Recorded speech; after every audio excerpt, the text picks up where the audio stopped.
Hi ನನ್ನ ಪ್ರೀತಿಯ ಸ್ನೇಹಿತರೆ, ಹೇಗಿದ್ದೀರಾ? ಇವತ್ತು ಪೈನಾಪಲ್ ಹಲ್ವಾ ಮಾಡೋದು ಹೇಗೆ ಅಂತ ನೋಡೋಣ ಬನ್ನಿ. ತುಂಬ ಟೇಸ್ಟಿಯಾಗಿ ಈಸಿಯಾಗಿ ಹೇಳ್ಕೊಡ್ತೀನಿ. ಬೇಕಾಗುವ ಪದಾರ್ಥಗಳು: ಪೈನಾಪಲ್, ಸಕ್ಕರೆ, ತುಪ್ಪ, ಕಾರ್ನ್ಫ್ಲೋರ್, ಬಾದಾಮಿ, ಗೋಡಂಬಿ ಮತ್ತು ಏಲಕ್ಕಿ. ಮೊದಲಿಗೆ ಒಂದು ಮಿಕ್ಸಿ ಜಾರಲ್ಲಿ ಪೈನಾಪಲ್ ಹಾಕಿ ರುಬ್ಕೋತಾ ಇದ್ದೀನಿ. ಇಲ್ಲಿ ಸಣ್ಣ ಸಣ್ಣ ಕಟ್ ಮಾಡಿಬಿಟ್ಟು ಈಗ ಸೋಸೋದ್ರಲ್ಲಿ ನೀಟಾಗಿ ಈ ಥರ ಸೋಸ್ಕೋಬೇಕು.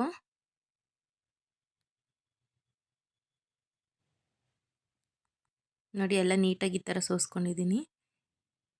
ಈಗ ಒಂದು ಬಾಣಲಿಯಲ್ಲಿ ನಾನು 1 ಕಪ್ ಅಷ್ಟು ಸಕ್ಕರೆ ಹಾಕ್ತಾಯಿದ್ದೀನಿ. ಒಂದು ಅರ್ಧ ಗ್ಲಾಸಷ್ಟು ನೀರು ಹಾಕ್ತಾಯಿದ್ದೀನಿ.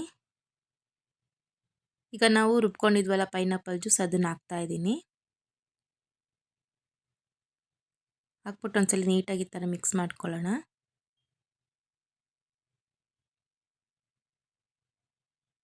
ಈಗ 1 ಕಪ್ ಅಷ್ಟು ಕಾರ್ನ್ಫ್ಲೋರ್ ತೊಗೊಂಡಿದ್ದೀನಿ, ಅದನ್ನು ಕೂಡ ಹಾಕ್ತಾಯಿದ್ದೀನಿ. ಹಾಕ್ಬಿಟ್ಟು ಚೆನ್ನಾಗಿ ಮಿಕ್ಸ್ ಮಾಡ್ಕೋಬೇಕು.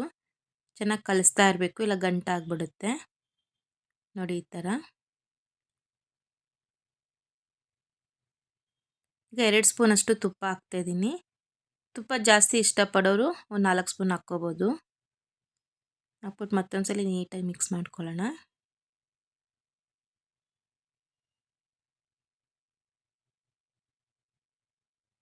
ಈಗ ಏಲಕ್ಕಿ ಪುಡಿ ಹಾಕ್ತಾಯಿದ್ದೀನಿ.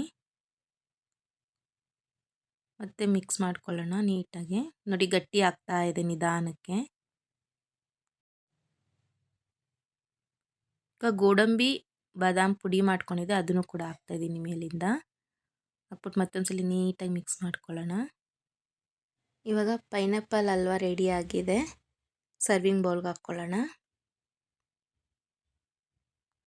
ನೋಡಿ, ನೋಡಲಿಕ್ಕೇ ಎಷ್ಟು ಚೆನ್ನಾಗಿದೆ ಮತ್ತು ಟೇಸ್ಟ್ ಕೂಡ ತುಂಬಾ ಚೆನ್ನಾಗಿರುತ್ತೆ. ಮಕ್ಕಳಿಗೆಲ್ಲ ಈ ಥರ ಮಾಡಿಕೊಡಿ, ತುಂಬ ಇಷ್ಟಪಟ್ಟು ತಿಂತಾರೆ. ನೀವು ಮನೇಲಿ ಟ್ರೈ ಮಾಡಿ, ಖಂಡಿತ ಇಷ್ಟ ಆಗುತ್ತೆ. ಇಷ್ಟ ಆಗಿದರೆ ಲೈಕ್ ಮಾಡಿ, ಶೇರ್ ಮಾಡಿ, ಕಮೆಂಟ್ ಮಾಡಿ ಮತ್ತು ಸಬ್ಸ್ಕ್ರೈಬ್ ಮಾಡಿ. Thank you friends.